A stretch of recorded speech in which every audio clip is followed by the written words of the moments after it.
evening and welcome to this edition of the Hotseat on 933 KFM. I welcome you, our listeners, across this beautiful land, the Pearl of Africa. My name is Patrick Amara. We know now you must be preparing for yourself for the festive season, and for some people, the celebrations have begun. We're just having a few days left to march into 2025, which is going to be quite a heated year because of political activity. And we know that the roadmap 2026 is on, and the politicians are making strategies to be able to ask for the mandate from the people of Uganda for them to lead in different positions. And so my guest this evening is a member of parliament representing Nyendo Mukungwe constituency, the Honorable Matthias Mpuuga. Good evening, sir, and thank you so much for joining us online. Good evening. Good evening, Patrick, and good evening to the listeners on KFM. Yes, Honorable Matthias Mpuuga, when we posted that you are going to be coming on the show, you generated some kind of excitement, both negative and positive, about your intentions. And people would want to know, first, Democratic Alliance, what does it stand for, and why are you coming up with this movement or this party, yet we have known you for a long time in Democratic Party. We have known you just a couple of months back as the leader of opposition of NUP. Why Democratic Alliance? What do you stand for, Honorable Matthias? Well, Patrick, for starters, the excitement you have reported about my appearance here on the Hotseat, negative and positive, is what public space is about. Public space, by its nature, should generate enough controversy, enough misgivings, enough naysayers. If it doesn't, then that space is for the docile. Lucky enough for me and you, we do not belong to that docile community. We belong to a community, a society, a space where people debate matters in the public domain and opine. So misgivings or the support or the lack of it is opinion, and opinion is not law. So I'm happy to speak to an audience that is mixed and not an audience of conformists. So now Democratic Alliance seems to be the new kid on the block. But really, what is this about? What do you stand for, and why start it? Well, initially, you have communicated a misrepresentation of facts. I have not announced a political party. And the misinformation or the disinformation, hopefully on your part, is not deliberate, because I know how a party is formed. And if I'm to launch one, I know what I would say at the launch of a party. The DA is a civic platform. A civic platform, by its nature, should be, for the larger part, non-inclined. It is an umbrella where public ideas in the public space can be shared and eventually generate a momentum or a continuum of ideas that can be put into perspective to generate common good, either as a law or a policy or as a public demand. So that's what we are as DA. And DA is a platform that hosts more than 3 civic spaces. One of them was the DP block. Then one had been formed called My Leader. And then others, including some members from political parties, including NT, CP, JEMA, to mention a few. So it's not a political party in outlook, in action, and name. Yeah, but it's not a political party. We can say you're creating a group for civic competence. We already have some entities that have been pushing towards that and that have gained ground in Uganda, and particularly in this part of the world, in central Uganda. You had something called the People Power that really could resonate with the people in this country, where they're talking about the people having power in their hands, just like the Constitution say. Why don't you move with what is already available, that has already has gotten some kind of a foundation, instead of starting something very new? Well, Patrick, I don't know whether you were a young man or not following. Why did we fight for freedom of association? If there was people power was not formed to conscript anybody. The freedom to associate includes the freedom to disassociate. And as DA, we contend that our methods of work are different. And don't forget that people power eventually evolved into a political party. A political party, per se, is conscripted and restrained to members of the party. The whole arrangement of people power is no longer available. It formed a political party. I'm talking about a framework, a platform that has more than a party, that more than a single pressure group. And that's the distinction. So it's not a question of why don't you join this one, because the freedom to associate includes the freedom to try and agree on how to bring ideas together, but from different platforms. And that should be respected. So now, the last time we checked, Honorable Matthias Mpuuga, and for the listeners of KFM, they would want you to be as precise and concise as possible, because it's not long ago when you are leader of opposition of a vibrant party, the National Unity Platform. Are you saying that you have moved out of this party and you're creating this civic space to do things that are not sanctioned by the National Unity Platform? Are you now in a collusion course? Well, first of all, I gave the NUP my best. I gave that party that I founded with others my best until the time came when in the NUP there's no more space to opine, there's no more space to reason. The only space available is to worship the dear leader and to toe his line regardless of whether his line advances the cause for which some of us have invested a lot of our energy and space, our youthful years, our best brains when we were still that smart and fast. And for me, that was most constraining. So the decision to form with others a fresh platform is to allow those without space to think, opine, and view things differently, have the space in the spirit of the freedom to associate. So in my own capacity with others, we have elected to move differently from the NUP. You know, there are people who will listen to you right now, are listening to you right now, Honorable Matthias Mpuuga, and they're like, look, here is a man who's been ungrateful because National Unity Platform has also added value to your political clout, making you leader of opposition, selling through without trouble in Nyendo Mkungwe constituency, elevating you to a national level that, with all respect, you had not reached to before that. So is your view that I was a local councillor before I became leader of the opposition? Is your view that before I became leader of the opposition, the country did not know my role and my contribution on the legislative landscape? Not at all. What I'm saying, not at all, Honorable Mpuuga. What I'm saying is that National Unity Platform added you some political clout. And therefore, it has a right to abuse me, insult me, and therefore conscript me and patronize me the way they want. The NUP is not a personal entity, and my participation with their work was the participation of a bona fide member, and becoming leader of the opposition was never an act of magnanimity.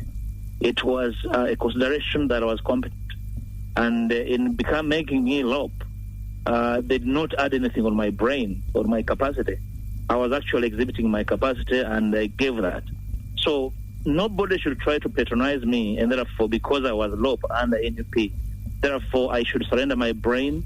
I should surrender the kind of values I have been espousing over time, just because the NUP prefers to patronize me and put me aside as a subject of abuse and insult.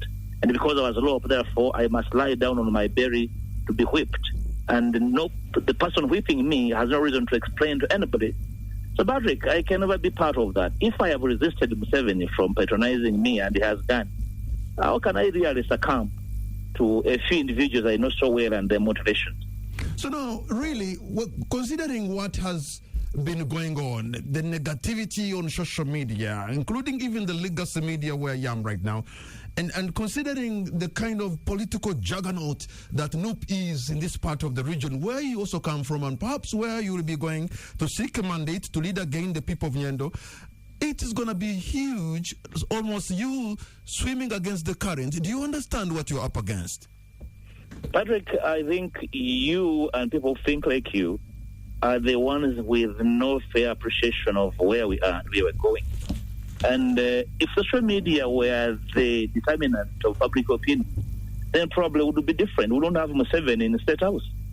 If social media decided who leads, we would have a different leader in the State House. If social media determined the livelihood of people, it would have been different. I know the workings of that space. I know that part of the space, that space, probably the bigger part of that space, is full of misinformation and disinformation, including propaganda, patronization, and lies. So I am alive to what it does. I'm even alive to people who manipulate that platform to achieve selfish ends. So, tide or not tide, this is on the swimmer. I'll swim ashore. Are you a bitter man? What makes me bitter? You have given your all. You have given your all. You have been criticized, in some cases even abused, and your name, thrown into the mud, and people want to wallow in that mud with you, and yet you have given your brain, your expertise, your time, and everything you could. You have thrown it into the ring, and it looks like you are not getting the same in terms of appreciation. Why wouldn't that make you bitter? That is human nature, and I understand the character of the Ugandan pseudo and real actors. The space which power is landing with all manner of persons, including grand standards.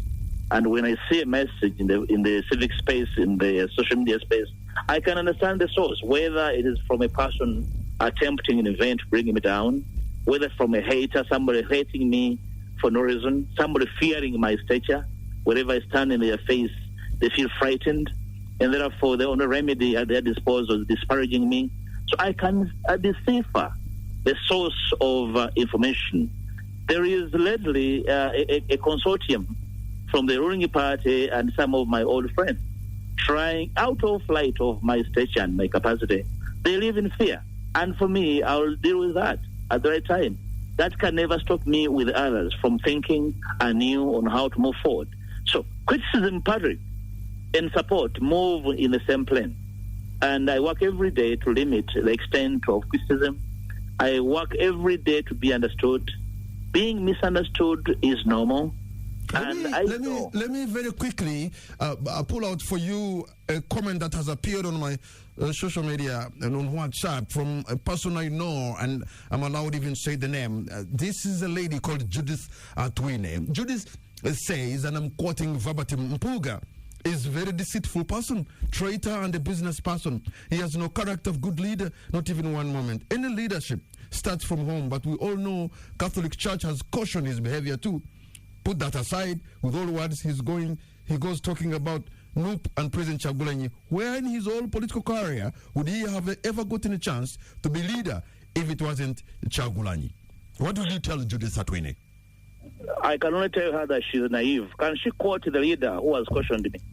If she's not naive and hateful. Now that you know her, ask her to tell the leader who has done so. And another one called Brian Atuhaide says, do you now understand the nature of hate and misinformation? Ask that little brain friend of yours, tell you who cautioned me. She's listening, I'm sure she's on radio. She should be getting back. Yeah, she's a small brain. Matthias Mpuuga, hold on to your point, sir, because you are going to take a break. The hot seat will be right back. Welcome back to 933 KFM, and this is the hot seat. My name is Patrick Amara. My guest tonight, joining me online, is Member of Parliament representing Nyendo Mukungwe and former Leader of Opposition, the Honorable Matthias Mpuuga. So the Democratic Alliance is not a political party, but some civic space.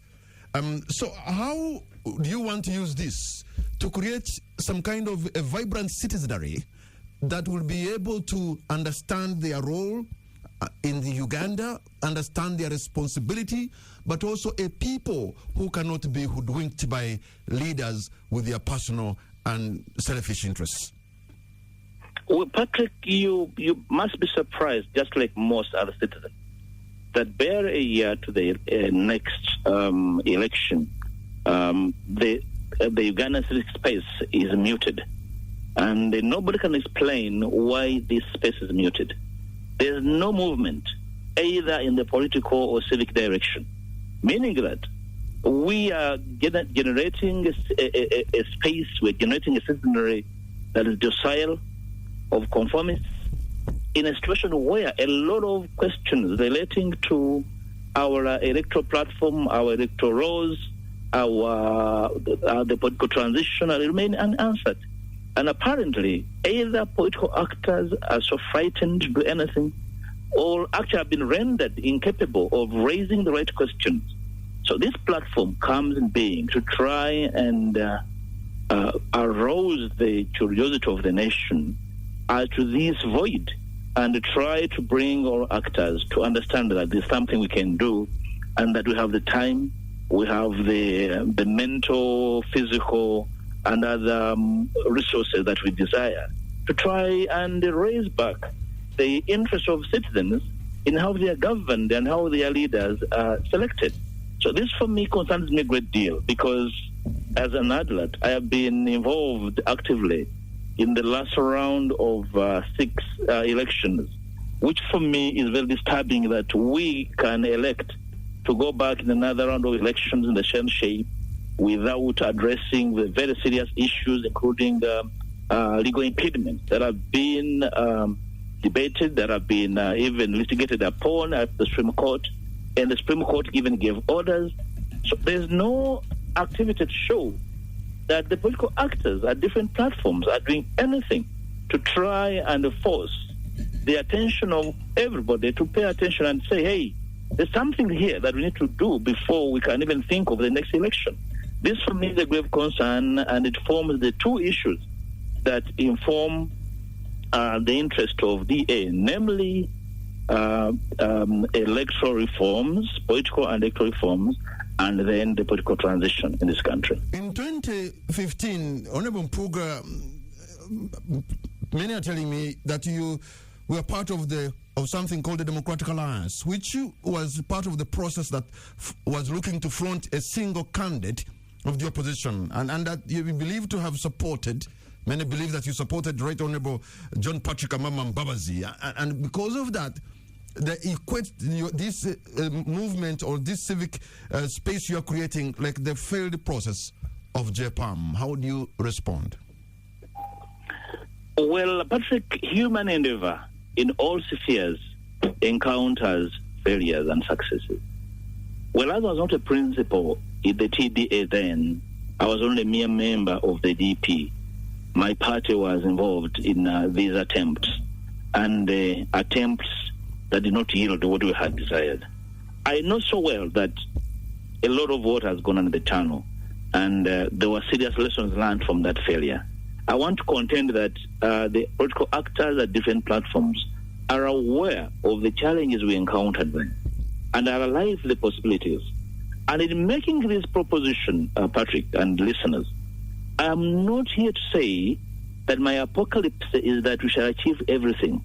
I contend that even if eventually the different political players and platforms remain independent, there must be a minimum level of appreciation of what needs to be done, regardless of whether whatever I think we can do as a form of interaction can yield a common platform or not, even if we remain the different platforms. There's a minimum level of endeavor we must make. I suppose people listening tonight, listening to you, or even listening to me asking questions, probably they want me to ask the big question, the elephant in the room. Honorable Matthias Mpuuga, are you intending to lead the Democratic Alliance to take a shot at the presidency with you as a presidential candidate? Patrick has said at the launch of the DA that the DA is composed of multiple actors, and therefore it's not a political party. But I said, myself and others who are not coming from any party, intend to elect a fresh political platform to which I belong. That platform will soon form, and we're trying to start from the blocks to do something about it. That platform will sponsor candidates, and I say it and I repeat, including a presidential candidate. I am not the leader of that party because it has not yet been formed. When it is formed, Patrick, and it takes a decision to front a presidential candidate, if that candidate happens to be myself, I'll make the decision at that stage.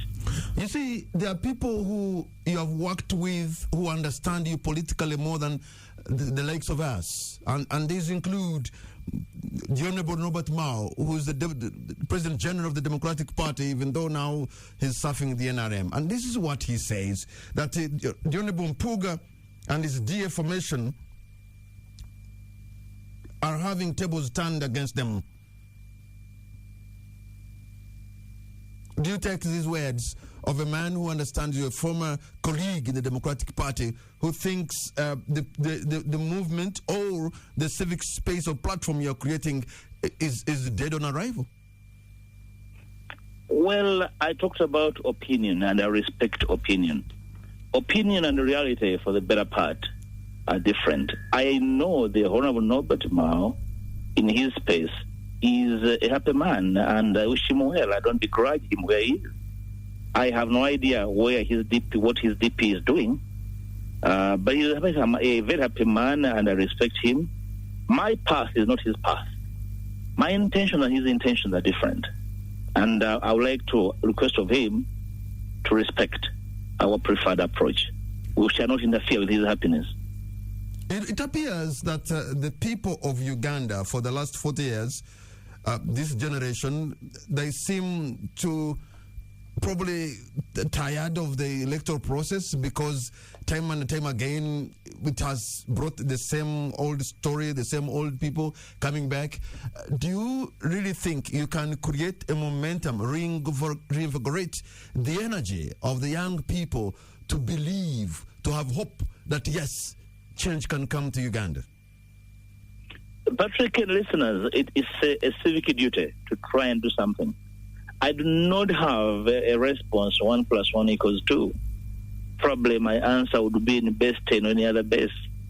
All I can say is that I owe the public a duty to try and do something that can help us build a durable political and constitutional order. That duty lies on me and you.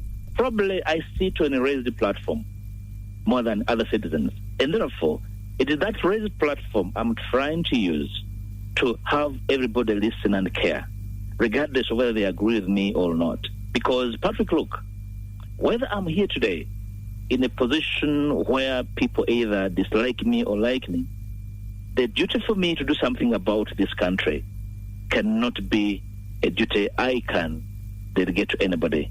I will try to do my part, and I'm inviting everybody, even those who think that I'm too weak to do anything, to build with me using their unique strength. I do not bear the strength of the whole nation. I'm only trying to use what I have. I'm only trying to deploy what I have. You may agree or disagree with me, but I can at least, nobody has raised an issue that what I'm raising is wrong, including the peddler of falsehoods whose message you read. I won't wait for anybody to disagree with the issue I am raising. Then I'm willing to sit down with that person. But so far, the people you are quoting, you are simply quoting side shows. And I'm not out for that. I'm here for serious business. I want somebody to come up and say, when I speak about the possibility of reforms before elections, it's something that is away from the space we hold. That person I respect. You know, Honorable Mpuuga, you have already begun a process to introduce electoral and political reforms before the House ahead of 2026. And I'm sure you have seen something is not right. For the people listening to us tonight and those who would want to know the kind of reforms that you're proposing, if you can briefly just tell the listeners to know that this is what you're engaged in, these are the reforms you want, because the reforms perhaps can create an even ground for people to seek a mandate to lead. No, Patrick, the reforms are various. Some of them relate to wide-ranging changes to the Constitution. The Constitution in Article 260-261 prescribes how it can be amended. In 260, amending the Constitution by Parliament and with a referendum. In 261, you can amend the Constitution with the Parliament and the district local governments with 2/3. Then in 262, Parliament alone with 2/3. And in the amendments I'm proposing to the Constitution, I'm offering all these options because there have been arguments that we might be late for these amendments because the Electoral Commission issued already a roadmap. And I'm saying, look, I want us to amend particular legislations, and one of them is the Electoral Commission Act, so that we can create a way for the election of the people in the diaspora and prisoners. How is that rocket science? Secondly, I'm making proposals to the Presidential Elections Act in the declaration section, so that the districts becomes the center of declarations, such that when you declare the presidential results in Fort Portal, you issue a certificate that when you declare the winner of Fort Portal City, woman MP, who really takes over the whole district, you can as well declare the presidential winner for Fort Portal City. Those things, those are kind of amendments to pick one or a few that can stop electoral rigging. Secondly, in challenging electoral results, I'm proposing that you don't have to challenge the entire election. You can challenge districts where you have been robbed and where you don't have a problem, such that the issue that have been recurring of substantiality, the substantiality issue, is actually circumvented. I am proposing that this can be done. Challenging elections also, I've made proposals that if a presidential candidate is stopped from challenging the elections, then a legislative voter, by depositing security deposit in court, can challenge the outcome of an election. That is for presidential elections. I am making proposals on the Parliamentary Elections Act, including downsizing Parliament.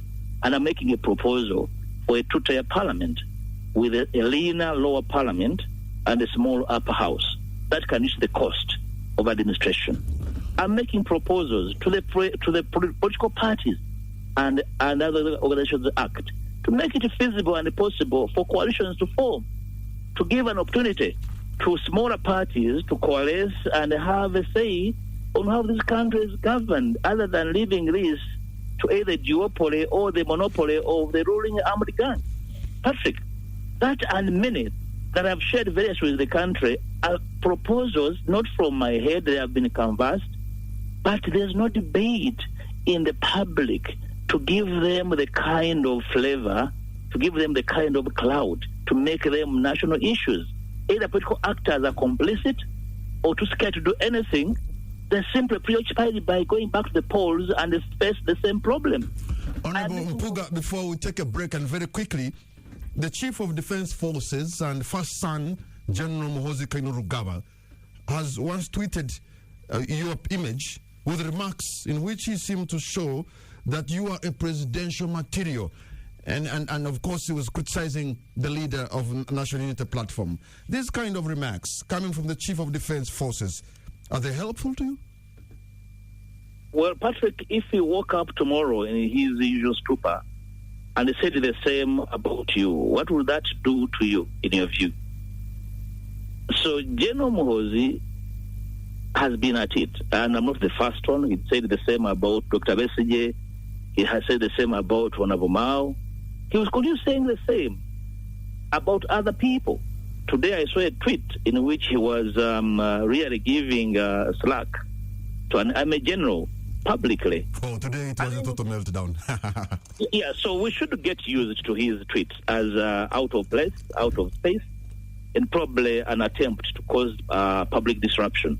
And in my case, I think he was trying to sow bad blood between myself and those who believe in what I do. And I want to leave him with his space. I don't want to occupy that space. Honorable Matthias Mpuuga, hold on to your point, sir, because we're going to take a break, and the hot seat will be right back. Welcome back to 933 KFM, and this is the hot seat. My name is Patrick Kamara, and tonight my guest is Member of Parliament representing Nyenda Mukungwe and former leader of opposition, the Honorable Matthias Mpuuga. And Honorable Matthias Mpuuga, I know you have proposed reforms, electoral and constitutional, but not only you, sir, who proposed this. We have Honorable Lumu with reforms, we have Honorable Lulume, we have Honorable Nwagaba, and of course we also have the Justice Minister. And all of you are on the other side of the political aisle. Why not form one document and bring comprehensive reforms? Have you tried to sit with these other people? First of all, Patrick, you need to be really up to date. The Honorable Moore has a bill separate. He wanted to amend, he's attempting to amend the Administration of Parliament Act. And that is separate from the kind of electoral reforms they want to see. The Honorable Nwagaba made proposals in the 10th Parliament. This is the 11th Parliament. The Honorable Norbert Mao has talked about his proposals at workshops. He has not laid down any propositions. Mine are in Parliament. So I know nothing about his propositions. If you know them, please share them with me. I've only heard him speak about his proposals in workshops. It is the minister. So he has not made any proposals. Mine are before Parliament and the World document. Honorable, and I have no problem working with either of them to try and bring this into a single document to which we go and make it possible for the public, for society, all institutions, non-government actors to try and speak with the same voice. This is the kind of momentum we want to build with political actors and non-political actors, because we are at the service of one common people. This Monday, you held a press conference, Honorable Mpuuga, and you said you are open to talks with the political parties, including the NRM, on the political future of Uganda. That as it may, how about the National Unity Platform? Are you also considering talking to them? Because this is a group I thought perhaps you are more inclined to than even the NRM. Well, Patrick, I said all political parties, including the NRM. And of course, that did not stop the misrepresentation from even very respected media houses to say, Mpuuga said he's going to cooperate with the NRM because the interest is cooperation. I fairly know English, and I know when I say I'm going to consult with them. And I know when I say I'm going to cooperate with them. They try different. Probably you correct your friends, including where you are, to understand that they do not participate in misleading the intentions of well-meaning people. But listen to what the leadership at NUP is saying immediately after you said you would consult. They do not want even you nearby. They don't want to listen. They don't want to give you a platform. And yet, this is where you are at the top leader. In fact, vice president of NUP in Central Region, if I can still remember. And you're still a commissioner in Parliament because you have not been replaced. Even at that level of leadership, at that high level of leadership, the people who are inclined to know you better seem not ready to give you a platform to talk to them. Well, Patrick, the desire to wanting, not wanting to speak to anyone you disagree with is a matter of character.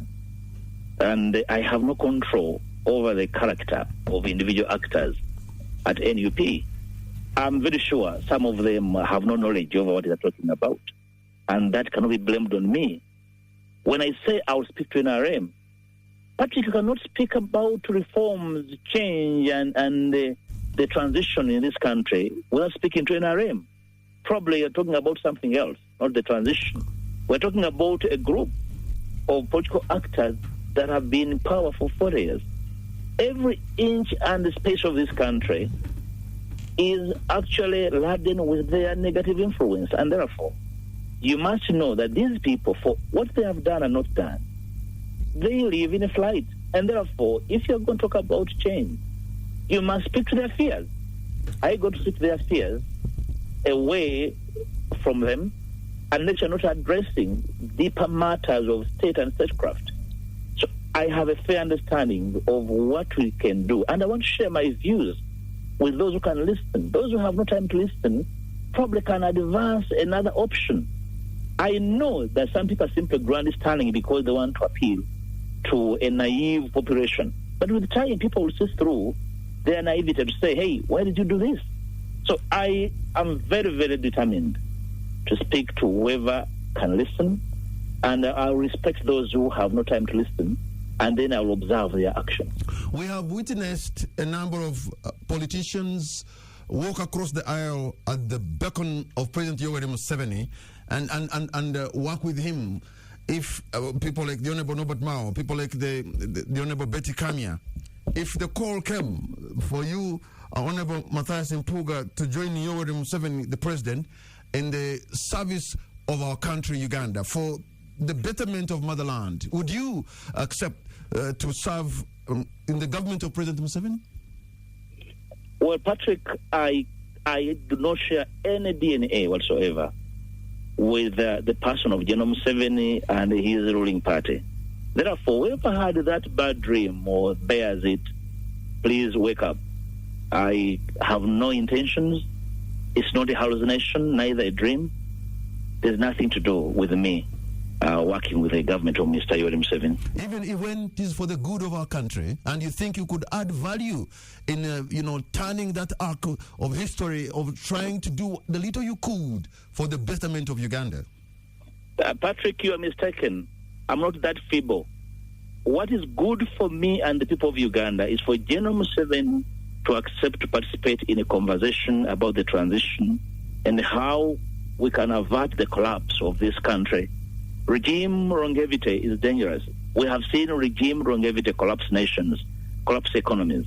It's not about how many people ready to eat joining collapsing regimes. It's about how many citizens, how many statesmen and women are able to stand up and say, the journey you're taking is the wrong journey. Please stop on your way and rethink about the future of this country. That's the space where I stand. Where you stand, if eventually you find that your views that you stand for, your ideas that you represent, are actually in direct contradiction with what NUP stands for today, and yet NUP is such a big entity in this region, you will know that you will be facing a Herculean task. First of all, I am shocked that you are discussing regionalism. I'm talking about Uganda. And Uganda is more than a region. Patrick, I am not out to appease anybody in NUP. I am out to speak to the nation, and the country is bigger than NUP. So anybody thinking regionalism is short-sighted. Fortunately, I have been liberated from regionalism. I'll speak about this country to whoever is able to listen. And when my friends in NUP finally wake up from their slumber to put up a big image in front of themselves and see Uganda in it, then they will join the conversation. I cannot force them into this conversation. Honorable Matthias Mpuuga, hold on to your point, sir, because we're going to take a break and the hot seat will be right there. Welcome back to 933 KFM, and this is the hot seat. My name is Patrick Kamara. My guest tonight is Member of Parliament representing Nyendo Mukungwe constituency, former Leader of Opposition, the Honorable Matthias Mpuuga. Honorable Mpuuga, there is when you are Leader of Opposition, quite a number of people went missing. There's some people are still missing. I wonder, you were calling for government to whoever has them to bring them back, but as if that voice has gone down and the families still want their missing people. What is the way forward for Ugandans who are missing, especially those who were members of the opposition? Patrick, that's one of the huge scars on our political landscape, that over 20 citizens can go missing without a trace, and that the government doesn't think and feel obligated to offer a plausible and conclusive explanation to the citizens and especially the families of these people. You remember there was denial at these disappearances until I went out of my way with my team, my shadow cabinet, and we carried out our own profiling of these missing persons from one household to another and brought a report to Parliament. And then government, through the Minister of Internal Affairs and Defense, promised to return with a report. That was sometime last year in December. And when I was changed, the leader of the opposition, when you're changed from that office, you lose the kind of space you had to make the nature of regular incessant demand. I forced governments to sit. I forced joint meetings. When I was leaving, I handed over all these issues to my successor as a matter of urgent national importance. I thought that these were the issues for him to pursue for common good. Instead, him and others elected to pursue me for the last 1 year, and they forgot this call. Sometime last month, I returned these issues on the floor of Parliament, and the Speaker ordered the government to return to the House in 30 days to explain and to bring the report that they promised to do. Remember, on that day, the last day that Mara was debated when I was law, I moved 4 motions on the floor of Parliament, including a motion forcing government to come and report on the missing person, a motion on human rights violation in the fishing communities, a motion on Muslims that are being hunted and hounded by their government, a motion on the prisoners that have been since released under various legal suspicious circumstances. These motions were moved by myself, and the House took them. I don't know what happened eventually, because then my friend, my colleague, began getting preoccupied with hunting and hounding me because they wanted to bring me down as a preoccupation. And the demands of missing people and other human rights violations never became again their preoccupation. I want to tell you, this remains a very serious grey matter on our political face and landscape, and nobody should rest. Nobody should pretend and grandstand when we have missing persons from the last electoral cycle, which is why I am not eager to discuss elections without discussing reforms. For us to take back our people in the same environment, with the same actors, without any commitment to not ever repeating those violations. For me, anybody calling for elections tomorrow, people pressing themselves here and there, are grandstanders, and they have no idea what our people went through, or in actual sense, they're users. You have been attending military court appearances where Dr. Kizza Besigye is accused at Makindye, and it is alleged that you have criticized the other members of the opposition parties for being in slumber while KB or Kizza Besigye is in prison. What would you want them to do? Well, when I raised that question as to why they're slumbering, you remember then the following week, they remembered to gather and issued a document, which I respect. My point is that she should have done immediately at the detention of Dr. Besigye. But instead, I saw some of them using their pseudo actors on the social media platform to say that Dr. Besigye was acting, which is very unfortunate. So I think my criticism woke them up, but I want a follow-up. A follow-up, not simply signing papers, to actually speak up and have everybody speak up. If everybody speaks, everybody shouts, everybody makes noise about this, then probably the trial of Dr. Besigye and other civilians in the court-martial, which is a violation of the Constitution, a matter upon which the Constitutional Court has adjudicated and hammered a decision, then the judiciary, especially the Supreme Court, in which has been conscripted by the regime to sit on the rights of citizens by not making a decision on this matter, will have to comply when citizens are up and in arms. For the people listening to you, and if it is in your constituency, Nyendo Mukungwe, it's general elections are coming soon, and Uganda will be in a heated environment as you politicians seek mandate. Are you going back to Nyendo Mukungwe to ask the people of Nyendo to hire you again, to give you a mandate to lead them again? Well, Patrick, the people of Nyendo Mukungwe and Master Kainjeno are very honorable people. And you're asking a different question for me to apply for a different job from the one you asked here too. All I can say is that as long as I have a role to play in shaping the politics of this country, I'll make a decision to participate in some way. I am not so eager to be electioneering now and posturing around, because I know that the people of Nyendo Mukungwe can easily make a decision. Once I take a decision to participate as a candidate in some way, I'll inform my people. I'll not inform Patrick Kamara first. Okay, well, I thought when you inform me, then you have quite a huge platform for you to do it at once. But Honorable Matthias Mpuuga, as we try to conclude... Mukungwe has owners, and those owners, I know where they are. I'll go and speak to them first. It's only honorable that I speak to the owners of Nyendo Mukungwe. before speaking to an audience of strangers at KFM. Well, the audience of strangers has been getting information in this year where your image was badly battered because of the service award. Would you at one point, Honorable Mpuuga, maybe regret having accepted the service award? Patrick, how do you regret being awarded legally or lawfully?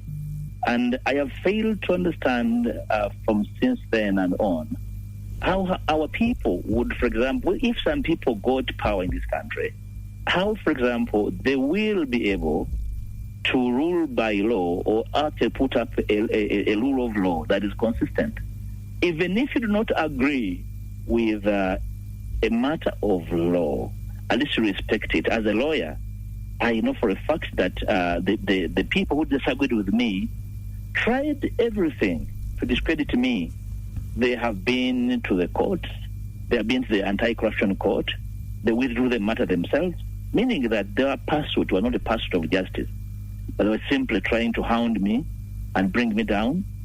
Thankfully, I'm not the first person people of ill will have tried to bring down, and they came to naught. I'm sure they will back off. I am sure they will later realize their folly of trying to use me to achieve selfish agenda without necessarily. If they were actually serious about corruption, they know where the corrupt are. They know who the people that have siphoned billions of dollars, trillions of dollars in this country are. They live with them. They would have gone for them. They sit with them every day. They raise nothing against them. But they were out to go against a person who was lawfully awarded as a former leader in the House, under a law in Parliament, under a budget in Parliament. If I had stolen, I would have been in prison. Firebrand politician, a man with the gift of the gab, man who is a gifted mind, and you know how to express yourself. You have been phenomenal this evening in putting forward your issues. I suppose Ugandans who are listening tonight know where you stand on matters of our nation. What is going to be your parting shot tonight? Patrick, to thank you and ask of you, the listeners, KFM and everywhere out there, to know that sometimes it's important to listen and understand. That keep guard of misinformation, disinformation, slander, and ill will. Some people can be crucified for no reason. Some people can be crucified out of hate. Ugandans should learn to listen and give people a chance. Honorable Matthias Mpuuga, Member of Parliament for Nyendo Mukungwe. Thank you so much, sir. Thank you. And that brings us to the end of tonight's edition of the Hot Seat. Join us again tomorrow, same time, same station. And for those of you who have been listening to us tonight, I want to thank you for the privilege of your company. Good night and Merry Christmas.